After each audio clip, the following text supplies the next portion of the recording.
Chapter 15, Song of Mornius. It's a darker chapter. It's not the darkest chapter in my book, but it is a darker chapter. So here you go. Song of Mornius, Chapter 15. Philrina Vlaine stood rigid, her gaze on Camron's face, on his clenched look of pain and growing dismay as he recognized her. His head was higher than his feet. The altar to which he was bound was tilted, the stone carefully indented to channel the flow of blood. So much blood, Philrina thought. She swallowed against the taste of bile in her throat. Her knife had severed the arteries in both his forearms and thighs. The tendons of his neck flexed as he turned his head. She stiffened as his gentle brown eyes found her. "I'm glad it's you," he said softly. With an effort, he managed to smile. "If you see my father, or Tarek, be silent." She whispered the words through her tightly gritted teeth. Her attendants were watching. From the back of the oval chamber, method men's glowering eyes scrutinized her every move.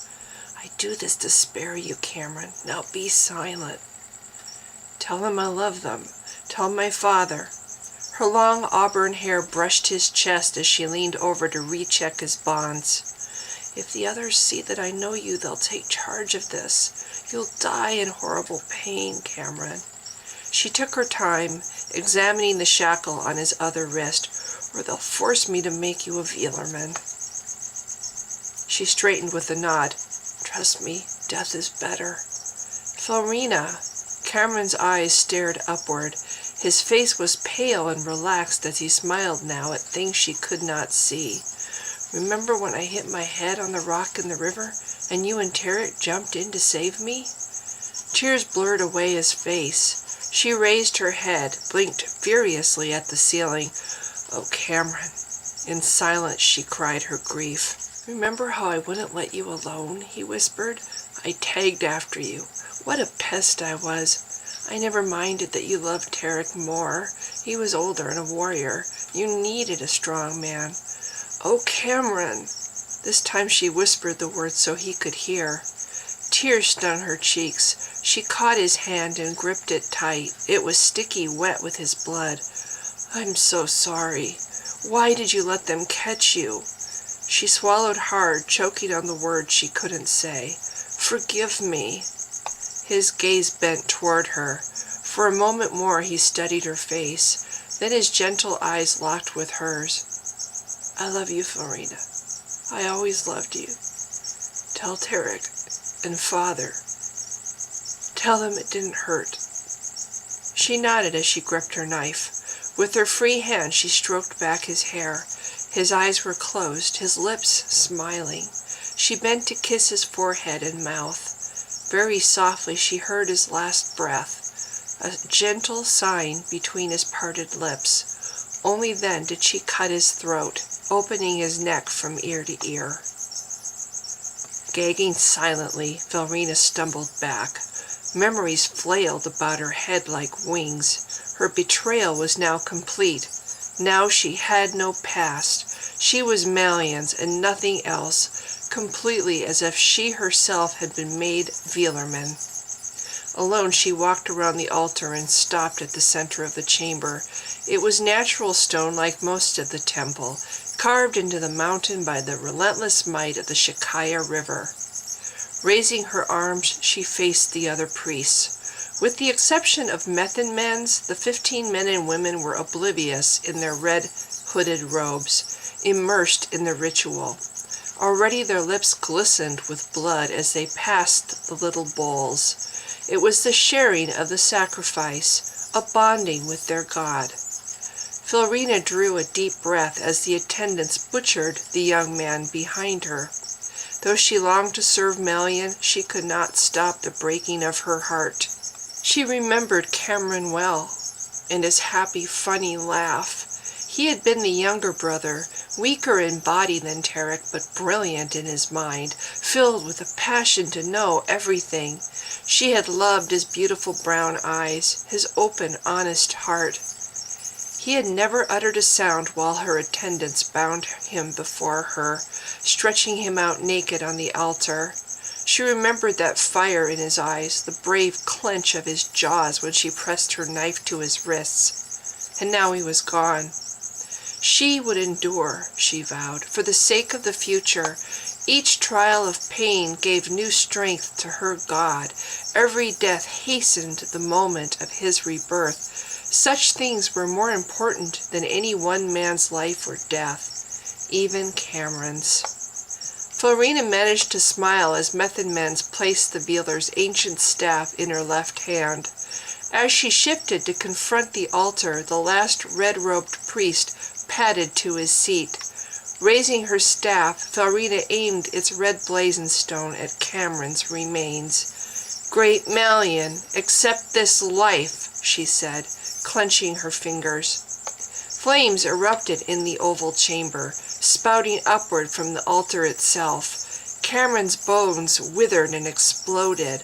A resonating laugh echoed from the shadows above her head, the mirthless cackle of Malian, slayer of sons.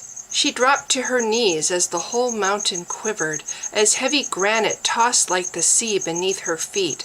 Screaming, an inferno flailed itself at the walls, danced in silver-tinted rivers of orange and red across the ceiling. Any moment and she would feel her eyes melting in their sockets, her flesh crisping and falling away from her mortal bones. A stillness then, with the faint smell of wet sulfur. Shivering, Florina opened one eye. The chamber was still as the priests held their breath. For a moment their god had joined them in the little room. The expressions on their faces was one of elation. "Malian is pleased," she said, climbing to her feet. "The offering was a potent one. The young man's spirit was strong. He has fed Malian well, and one day will live with us all in the paradise of the new world we make. Praise to the spirit of the sacrifice!" As one, the priests exulted, lifting their black stone staffs. "Feast, great warder! Feast and then save us! Now go!" Florina whirled her staff above her head, its flames drawing arcs of bloody light across the dark ceiling. "Go and worship he who is our hope!" "Our hope!" the Vealer priests echoed. With a shushing sound of red robes, they filed out through the back door of the chamber, their voices chanting soft and slow, "Our hope, our hope, our hope." "You selfish whore!" Method Mens glowered beside her. Florina lowered her staff. She turned to meet the Vealer master's red gaze. He leaned toward her, his eyes wide above his leering mouth. His chin and neck were spattered with Camron's blood. Streaks of it glistened on his balding scalp. Ignoring him, she glanced toward the altar.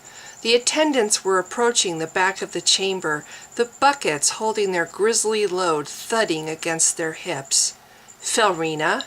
Method Mens grabbed her arm and shoved his face close to hers. "You cannot fool Malian. You knew that man. His death should have been a slow victory, your pain making it sweeter. You have deprived Malian."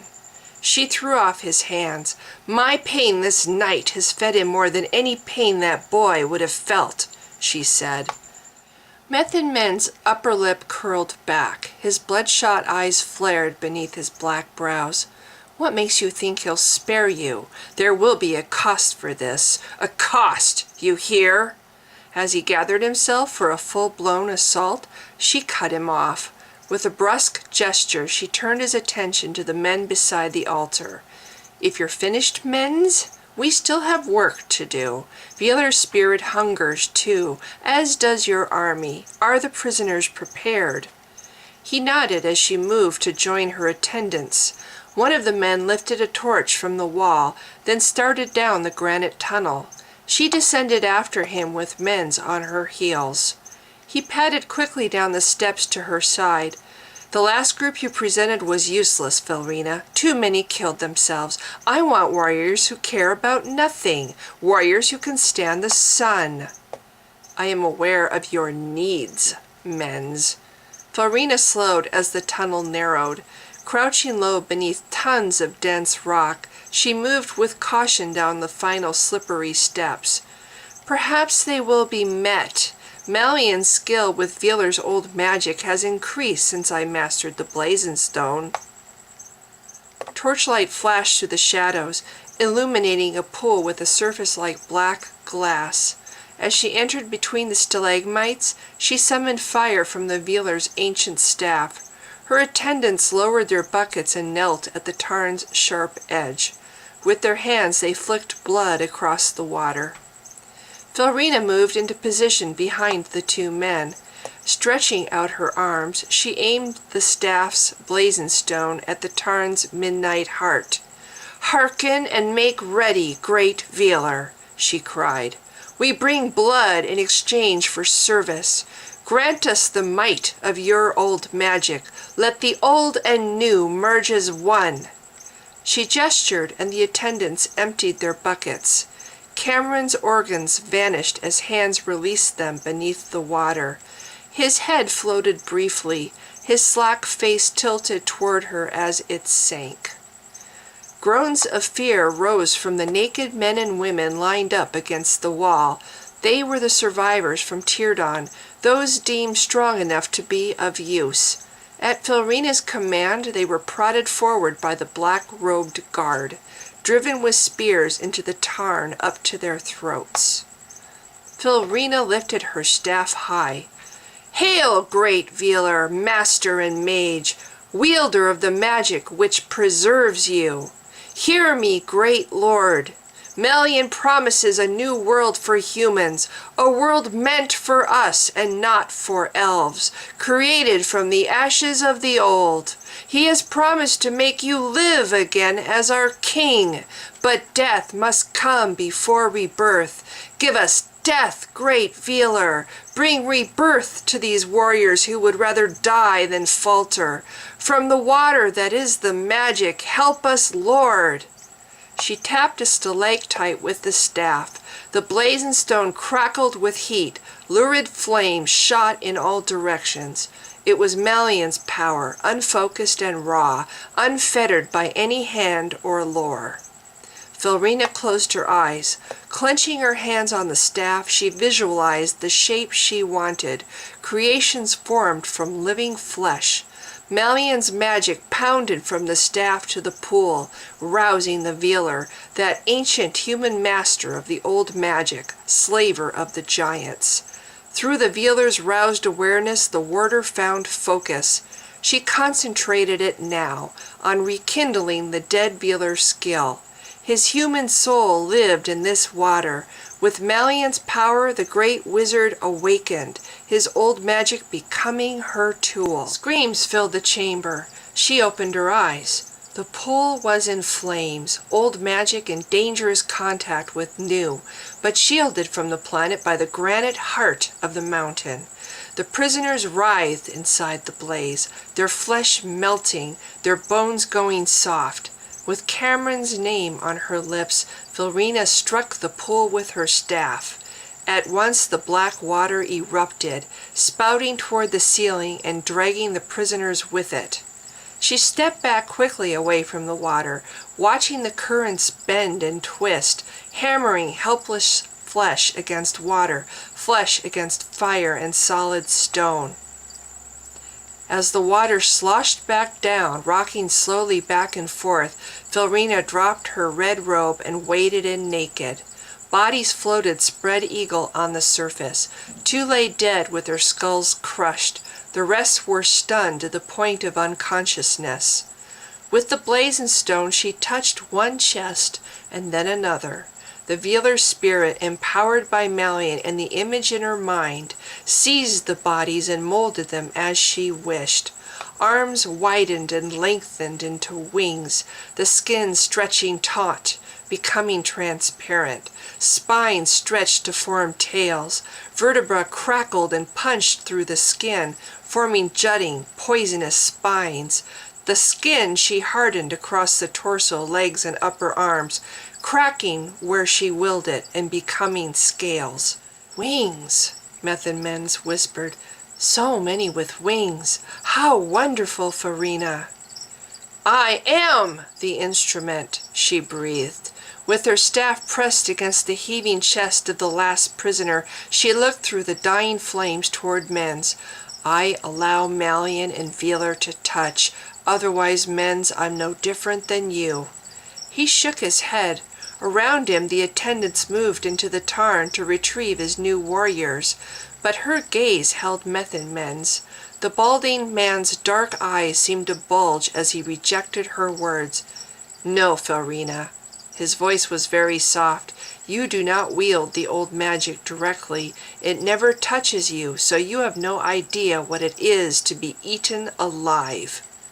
You hold the blazing stone, so you remain undamaged, while I... Florina frowned. It was a rare moment of clarity for Men's, and as swiftly as it came, it subsided. Once again the wild gleam entered Men's staring eyes. He licked at his teeth and grinned. She climbed from the pool. Water ran in rivulets down her long, pale legs, the drops still tinged with orange fire and Camron's blood.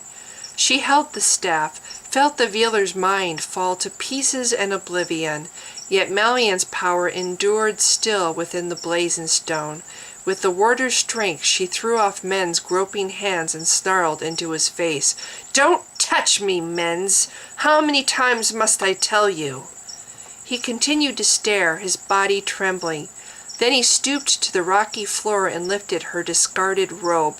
Without a word, he flung it over her shoulders. Wear it, he whispered. Have mercy, Florina. Florina smiled and let the robe fall. She laughed as his eyes devoured her. What? Should I cover myself for your sake? She said. Why not just gouge out your eyes instead, Men's? Malian would enjoy that. You said it yourself how much he loves suffering. He gaped at her, his mouth fumbling for words. You have your new Veelerman. Florina glared back with narrowed eyes. Now be gone! She was filled with power. Two great forces had joined together within her. She was their instrument. Like a mother, she gave their magic birth. Nothing else mattered. A low howl began in his throat. He whirled and bolted up the steps, removing himself from her presence so she wouldn't hear him scream. But she did hear. Smiling to herself, Florina bent to retrieve her robe.